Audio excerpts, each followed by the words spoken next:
Oke, Assalamualaikum warahmatullahi wabarakatuh, teman-teman semuanya. Hari ini kita akan belajar terkait dengan evaluasi pembelajaran. Oke, nggih? Nah, kita akan coba mulai dari hakikat evaluasi pembelajaran. Pengertian evaluasi pembelajaran adalah proses yang sistematis dari pengumpulan analisis dan entrepreneur untuk menentukan sejauh mana siswa telah mencapai tujuan pembelajaran. Evaluasi itu berarti contohnya adalah bagaimana suatu proses itu dapat dicapai sesuai dengan tujuan pembelajaran. Bahasa kasarnya seperti itu, hakikat evaluasi pembelajaran. Nah, ini berikutnya adalah poin A ini. Dia menyatakan bahwa evaluasi lebih bersifat komprehensif yang di dalamnya meliputi pengukuran. Tes merupakan bagian dari melakukan pengukuran itu sendiri. Berikutnya, pengukuran lebih membatasi kepada gambaran yang bersifat kuantitatif berupa angka. Berikutnya juga evaluasi bersifat kualitatif yang di dalamnya merupakan proses penilaian deskriptif suatu objek. Jadi evaluasi itu jangan pernah dibayangkan hanya berupa angka-angka, tetapi evaluasi itu juga bisa berupa kualitatif, yaitu kualitatif itu adalah bagaimana mendeskripsikan sesuatu. Contoh penilaian kuantitatif hasil UTS itu, hasil UTS teman-teman semuanya itu adalah nilai dari nilai kuantitatif. Tetapi perilaku mahasiswa, keaktifan mahasiswa, kemudian pola pikir mahasiswa, kemudian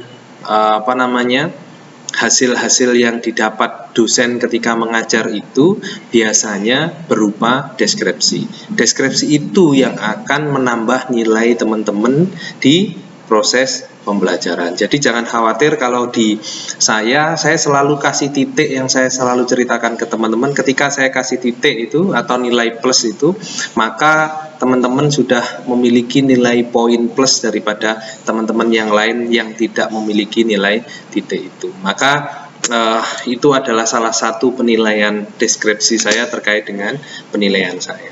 Oke, berikutnya fungsi dari evaluasi pembelajaran. Ada fungsi formatif, ada fungsi sumatif, ada fungsi diagnostik, terus kemudian ada fungsi seleksi dan penempatan.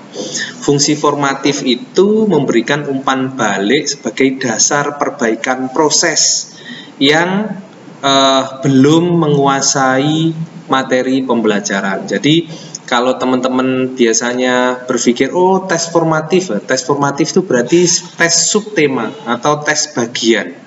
Terus kemudian yang kedua adalah fungsi sumatif.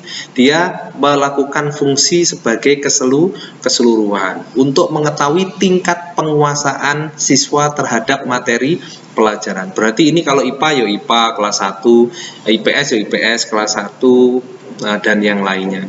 Berarti itu adalah tes sumatif. Kalau kita buat tes sumatif berarti tes keseluruhan dari materi-materi yang ada. Tapi kalau fungsi sumatif, dia fungsinya mengetahui tingkat pemahaman siswa terkait dengan materi itu secara keseluruhan. Terus yang berikutnya adalah fungsi diagnostik. Dia mengetahui latar belakang siswa secara psikis, fisik, dan lingkungan yang mengalami kesulitan belajar. Ini diagnosis. Oh anak itu susah itu belajarnya. Bagaimana ya caranya? Oke, karena dia di belakang rame saja, maka kita taruh di depan. Kira-kira kita coba. Nanti anak-anak ini tetap rame atau tidak. Seperti itu ya. Terus kemudian fungsi selektif dan penempatan. Nah, ini selektif dan penempatan ini ketika teman-teman nanti menghadapi siswa-siswa yang agak nakal dan sebagainya, maka teman-teman bisa, kalau di gaya belajar itu ada 3. Ada orang-orang kinestetik, audio visual sama visual. Ada anak-anak yang kinestetik itu berarti senang dia melakukan sesuatu. Maka nanti seleksinya anak-anak ketika melakukan pembelajaran, Anda sebagai calon guru juga melakukan pembelajaran juga harus menyesuaikan dengan itu mestinya di Indonesia. Cuma di Indonesia belum ada. Termasuk di Umsida ini kan hampir semuanya sama. Jangan pokoknya milih PGMI ya masuk di PGMI. Tetapi apakah Anda itu gaya belajarnya kinestetik, audio maupun visual itu masih belum dibatasi atau masih belum dibuat yang sama. Nah, itu nanti kalau kita ngajarnya hanya berbasis audio saja, padahal anak-anak banyak yang kinestetik juga tidak bisa. Nah, itu nanti dalam evaluasi juga harus kita perhatikan betul. Oke, nggih? Terus yang berikutnya selanjutnya adalah hakikat pembelajaran, tujuan pembelajaran itu untuk melihat produktivitas, untuk memperbaiki dan menyempurnakan kegiatan, untuk memperbaiki dan menyempurnakan pengembangan program belajar mengajar, untuk mengetahui kesulitan-kesulitan yang dihadapi oleh siswa. Terus yang berikutnya kelima adalah untuk menempatkan siswa dalam situasi belajar yang sesuai dan tepat. Itu yang sebenarnya fungsi dari evaluasi pembelajaran. Oke, nggih.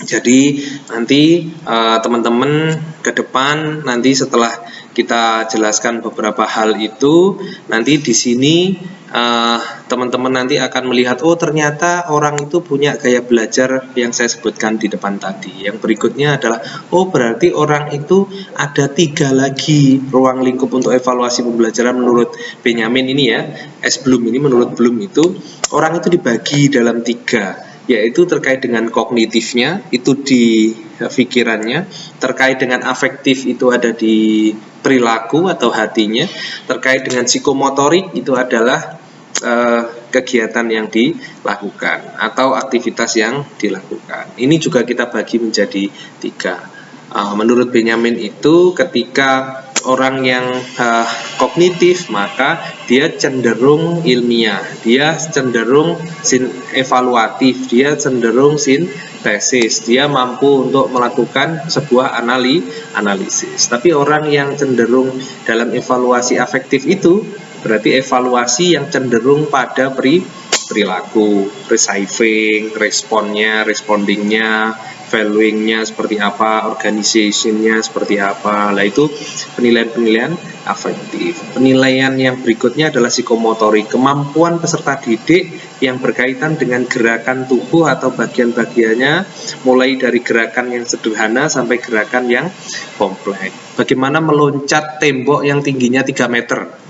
Nah itu kalau kita melihat secara psikisnya dia sudah bilang, oh saya jelas tidak bisa, maka saya yakin dia tidak akan bisa. Tetapi ketika dia punya kepercayaan diri, oke, saya bisa. Bagaimana caranya? Oke, teman saya satunya saya taruh di bawah, saya akan melompat dan minta bantuan ke teman saya, maka akan bisa melakukan itu secara psikis. Jadi kalau kita sudah pesimis dalam melihat sesuatu, maka kita tidak bisa melakukan. Tapi kalau kita optimis, kita bisa melakukan itu. Jadi teman-teman juga harus perhatikan, kita harus logis, kita juga harus, kalau di dalam Islam itu ada kaitannya dengan ulul albab, orang yang pinter berpikir, tapi orang yang juga paham caranya berpikir, orang yang memiliki integrasi antara pikiran dan religiusitas. Maka orang-orang seperti itu biasanya nanti orang-orang yang akan baik dalam proses pembelajaran, karena dia mampu menyampaikan 3 hal tersebut.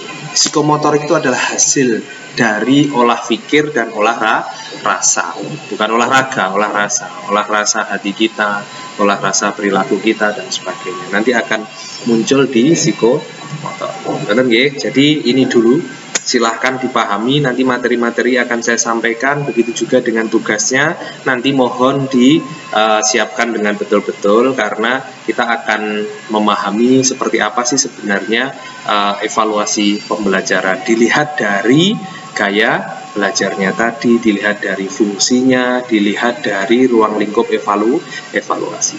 Oke, saya kira itu sekian, terima kasih. Assalamualaikum warahmatullahi wabarakatuh.